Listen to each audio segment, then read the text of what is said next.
guarantee you a few things regarding the weather this summer. There will be extreme heat waves and there will be record temperatures. There are every summer. There will be violent thunderstorms with damaging hail and tornadoes. There are every summer. There will be flash floods. People will likely die. It happens every summer. And there will be what they call flash fires, forest fires, wildfires. We're seeing this on an increasing basis because there's so much fuel in the forest and in the wildlands because the federal government and many state agencies refuse to properly steward the land. It's overgrown. It's a tinderbox. But anytime, I guarantee you, anytime and every time this happens around the United States, you'll have reporters weighing in saying this is the result of climate change, anthropogenic, human-caused global warming, the result of the use of fossil fuels. And they'll bring out their experts who will weigh in to convince everyone this is the case. And here's what I predict may indeed happen. And this is all coming from information in my new book, Climate Cult, Exposing and Defeating Their War on Life, Liberty, and Property. Joe Biden is going to declare a climate lockdown, a COVID-style lockdown. Why? Because this guy's in big-time trouble with the polls. His campaign is falling off. The wheels are flying off the campaign because the economy is not working. There are so many other different problems going on in the United States of America, and I believe that the Biden administration could indeed declare a climate emergency. I'll prove that in just a moment, whereby they could lock us down. Why?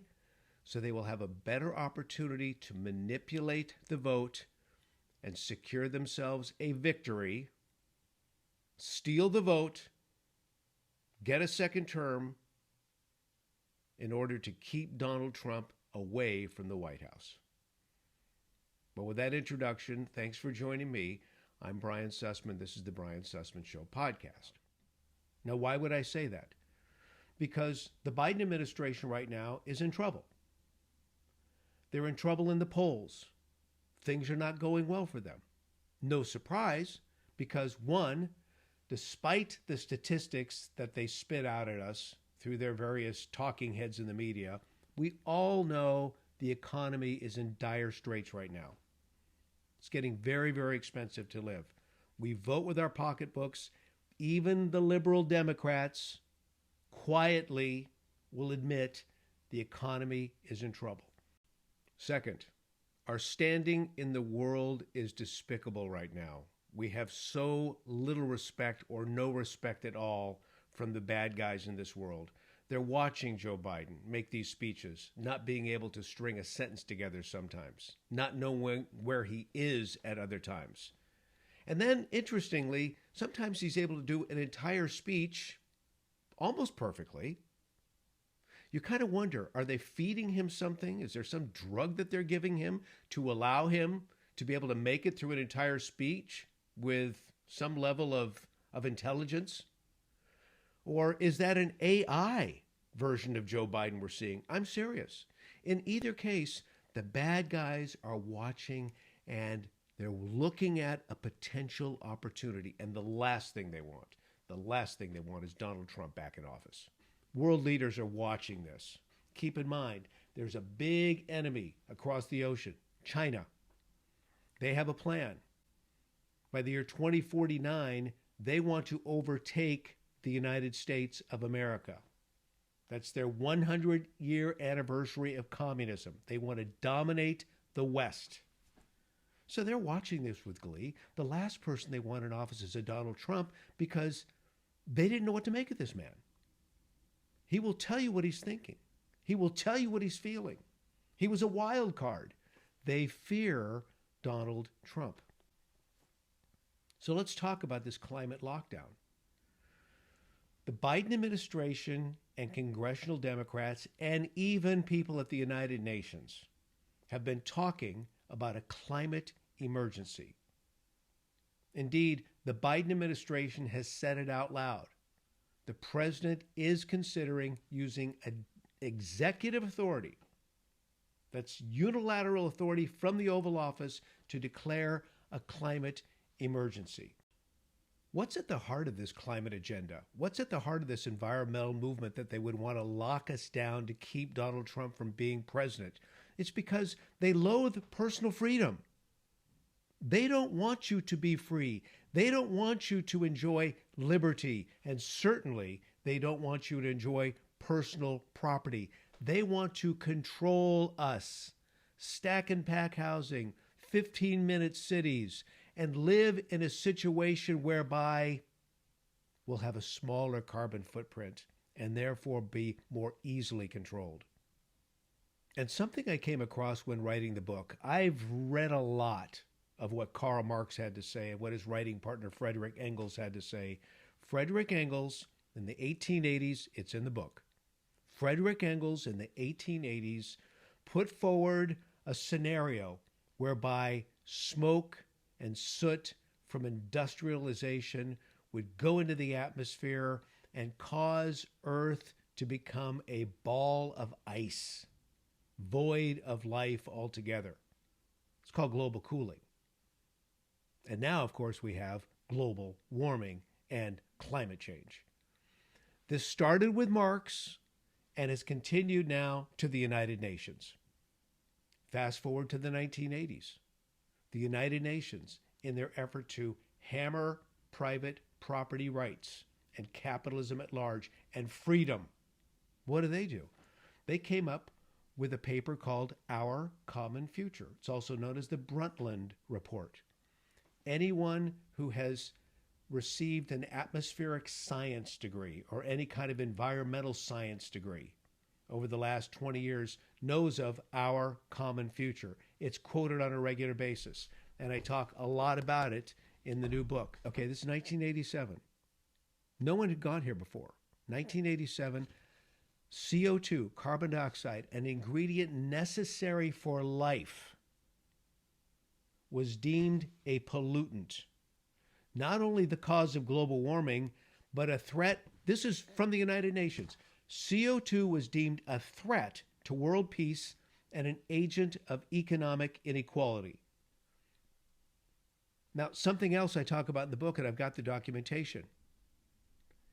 There has been an agreement that's like a covenant put together between the United Nations, these feckless bureaucrats that come up with all of this environmental stuff, and the World Economic Forum. Listen, there are people at the World Economic Forum who really are movers and shakers. These people have built some incredible businesses. They know how to get things done. So what they have done is they've created this covenant relationship with the United Nations whereby they will be able to take all of the United Nations bureaucratic gobbledygook and make it stick, make it work, put it to practice. In their effort to do what? Create a one world government. And therefore reduce the population of the world to under 1 billion people so that they will be able to better rule those billion as opposed to the many, many billions we have now. See, they can't quite rule us just yet. There are too many of us. But if they could put in place something like net zero and limit the amount of energy we have and actually kill the economy and cause people to want to live in little hovels and get rid of their cars and take mass transportation or walk everywhere or go to bed at night with parkas on, if they can get people to do that, then people will say, well, one child, I don't think I can even have that. I don't think it's good for the earth. We need to have no children. Reduce the population any way they can. But let me share with you something that someone at the World Economic Forum has actually said. This will give you an understanding of how easy it could be for Joe Biden to declare a climate emergency and lock us all down just prior to the election. Yuval Noah Harari. The WEF describes this guy as a agenda contributor. You can see his many videos online. Yuval Noah Harari. He pompously declared you can stop all flights, You can lock down entire countries to combat climate change. If you hear nothing else in this podcast, you have to understand this. The Democrats have been planning for a climate emergency for years. Why not now? Just before the election, when their candidate and their candidates at large are not looking so good. A climate lockdown could provide them with just the tool necessary to rig another election. There's a Democrat congressman from Oregon, Earl Blumenauer. He introduced the Climate Emergency Act of 2021. This was sponsored by 62 Democrats. The bill would, and I quote here, require the president to declare a national climate emergency under the National Emergencies Act. So in other words, this would allow Biden to declare a climate emergency and provide him with all the statutory powers necessary so he could renew this should he get a second term. So employ it now, just before the election. Start to change the way we vote in the name of climate and an emergency, and then renew it once he gets his second term. I mean, when you look at this act, it reads like a communist takeover.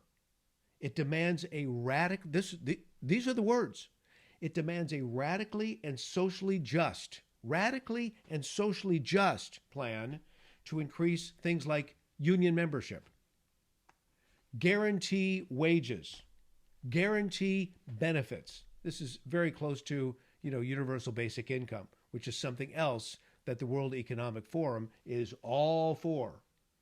Promote social and environmental justice. Don't be fooled by the terms. Social justice, social equity, that's called payback. It's anything but equal. They want to punish you. They want to punish your success.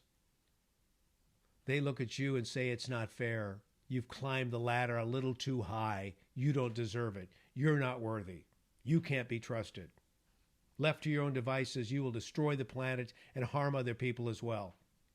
And you're a rebel. You're a radical. You don't believe in our plan. You believe in another plan. And you may even believe in God. Our God is us. Our God is Gaia. Our God is the planet. Listen to this. Last July, the White House press secretary, that Karine Jean-Pierre, the one she has a forked tongue. It's just amazing. She's able to spin so quickly, like the devil in the Garden of Eden. She said the president is going to do everything he can to take action. Take action on what? The climate. The climate emergency. These are her words. This climate emergency decision is not going to happen tomorrow, but we will have it on the table. This is what she said last July. Okay, we're coming up on a year now. The election's getting closer. It's still on the table. Here's a quote from Senator Ed Markey. He's from Massachusetts, the eco-zealot. He told this to Politico. He urged Biden to use emergency authority to enact radical climate change measures. In the absence of congressional action, he said, it is critically important he, Biden, use all of his powers.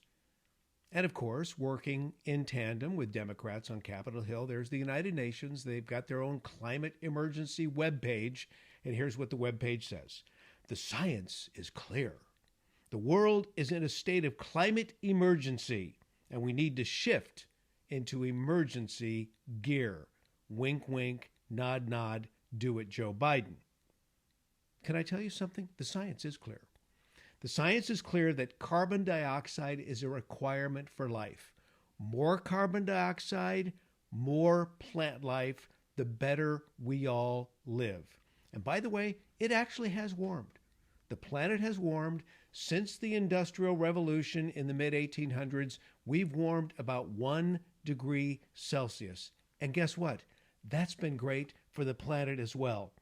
And given the fact that CO2 represents 0.04% of the atmosphere, CO2, only 4/100ths of the Earth's atmosphere consists of CO2. And of that, what percentage is being caused by industrialization. 4%. 4% of 0.04%. A climate emergency? You've been warned. Please share. Thanks for your support. I appreciate you. God bless you. I look forward to our next episode.